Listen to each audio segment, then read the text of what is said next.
So you have an investment right now and it's not performing the way that you expected it to. Maybe you expected to have a much higher return than what it's showing right now.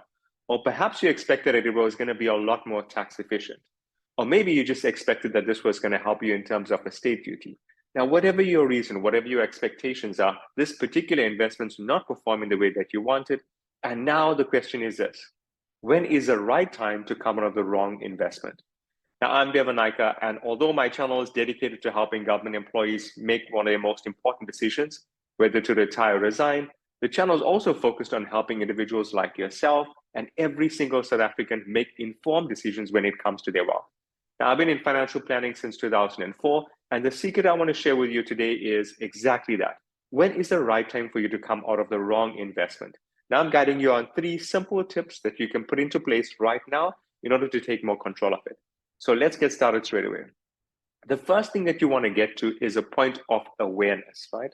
So this is step 1 in the journey, and I'm calling it awareness.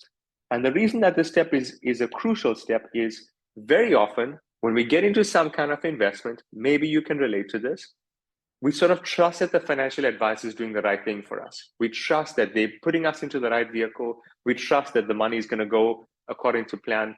But sometimes it's a bit of blind faith, right? And sometimes, if it's not done properly, this is where investing can feel like a gamble, right? It's sort of where you feel like you've got no control of the investment, you're dependent on the markets, and whatever happens, you just have to accept that, right? It becomes some type of risk. Now, awareness is the first step, because when you are aware of a problem, that's when you can start to change it. You see, if you're not analyzing your investment, you don't know that there's a problem, meaning you're not in a position to want to make any type of change. So awareness is the first step. How do you become aware? It's simple. You're going to have a look at your investment. You're going to review your investment. You're going to look at the figures. How much of money did you put in?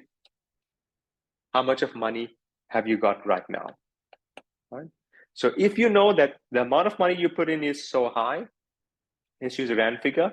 Let's just say you put 100,000 into your investment, and the actual return on that investment right now, this is perhaps after a year of investing, let's say it's 101,000.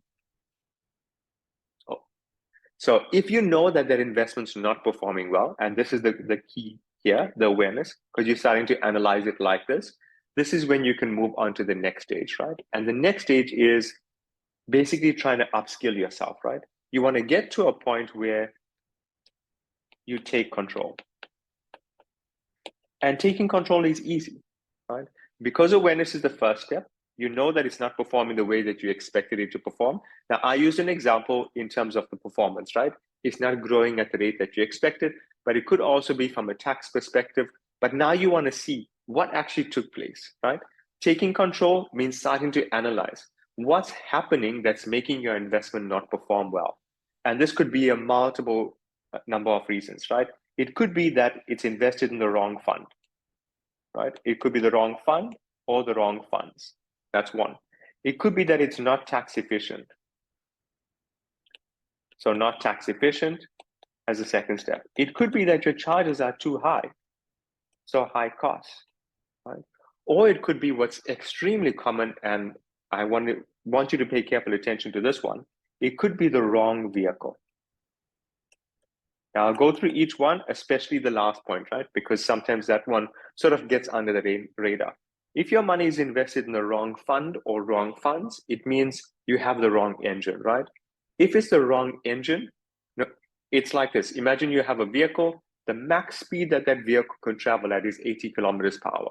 No matter how hard you press down on that accelerator, it's never going to go to 120, right? So if in your mind, you want a vehicle that's going to take you at 120 kilometers per hour, but the max that that fund can do is 80. No matter what you do, it's limited by the fund. So the key here is you want to analyze where your money is actually invested. Is it in alignment with what you are expecting?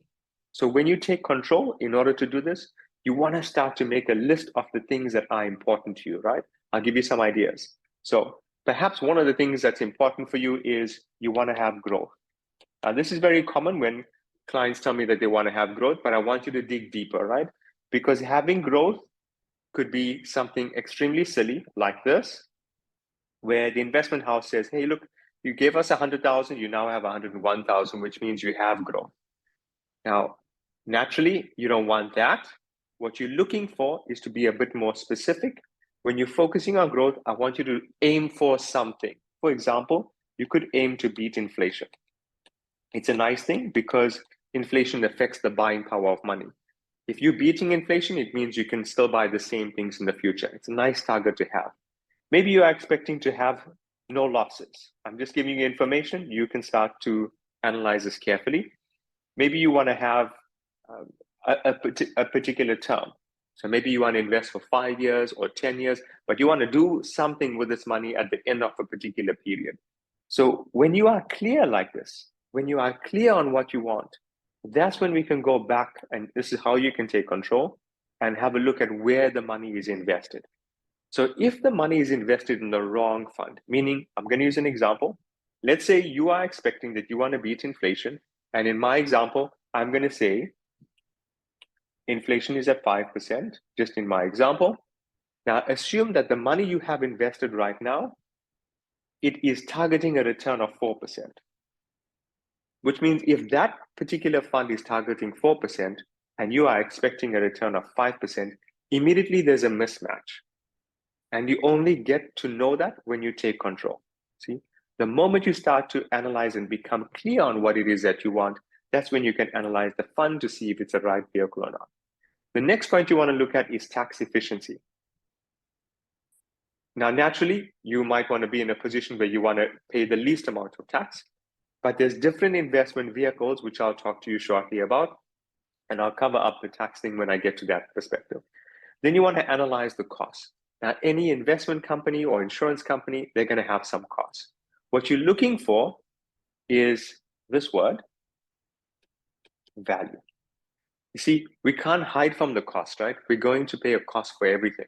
When you go to the doctor, you pay a cost. If you had to go to the dentist, you're paying a cost. If you're going to buy groceries, you're paying a cost, right? We're always paying a cost. What we're looking for is value. So if you are paying a cost to an insurance company, if you are paying a cost for financial planning advice, what's the value? What are you getting in return for that, right? And does the value, here's the key, does the value outweigh the cost? Are you getting more from this than what you're putting in, right? That's the optimal place. Now, when it comes to vehicle, why I say this is sometimes under the radar is often it's not explained, or in my experience with clients, it's not explained properly the different type of investment vehicles. Meaning, an insurance company could offer you a unit trust investment. They could offer you something called an endowment. I'm just listing some of the vehicles. They could offer you a tax-free savings. They could offer you a retirement annuity. That's with the insurance company. You also have bank products, right? And remember, when you're engaging with someone like myself or a financial planner, we shouldn't limit you to some insurance company product, right? We should focus on you holistically, in which case we need to tell you when you need a bank product and when you need to use an insurance company. You won't always put all your money with an insurance company or an investment house. Where a bank becomes beneficial is if you need an emergency fund. So maybe you need some type of savings. Or it could be a 32-day account. See?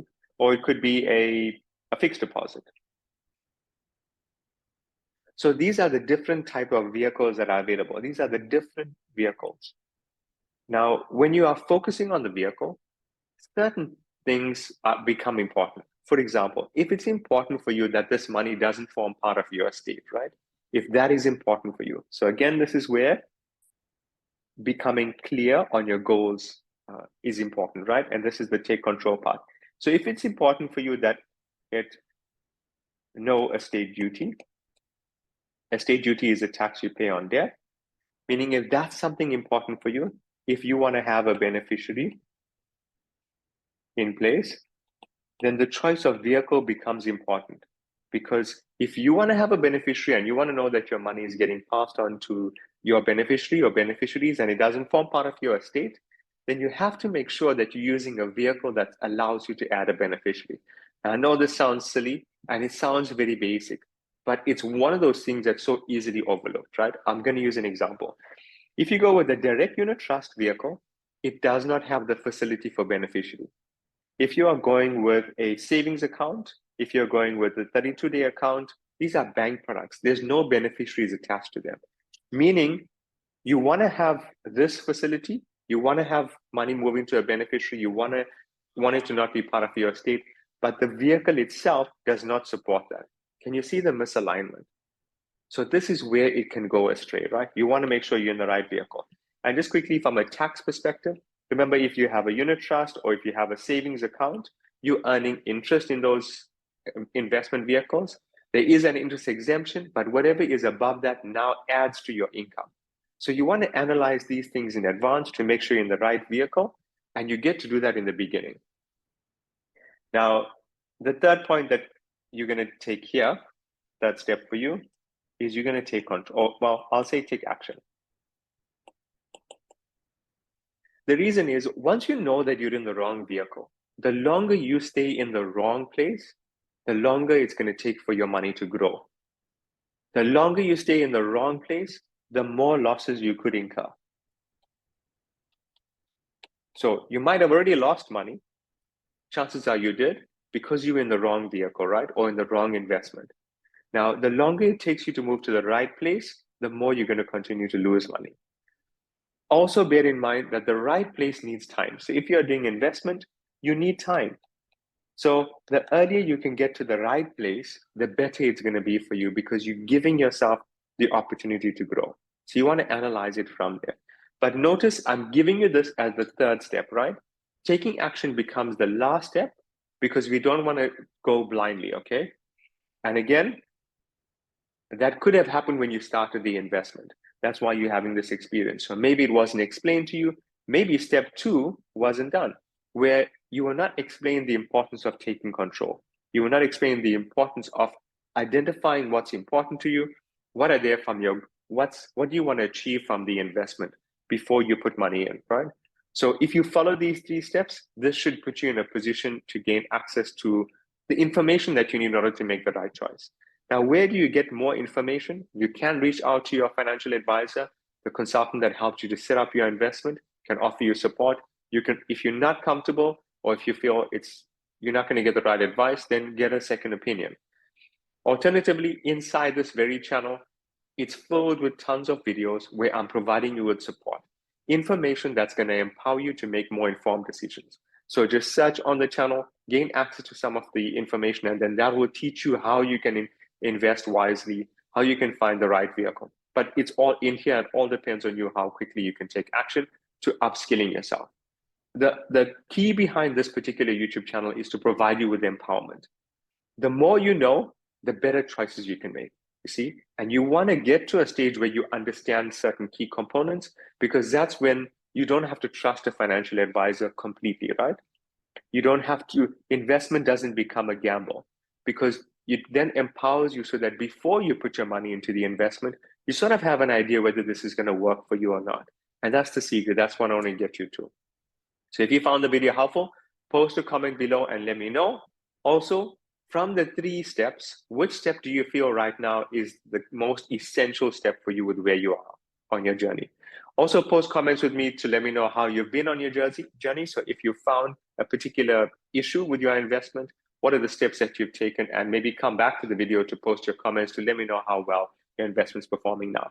Now, if you've not already done so, I encourage you to subscribe to the video so that to the YouTube channel, so that you're able to get access to new videos as soon as I produce them.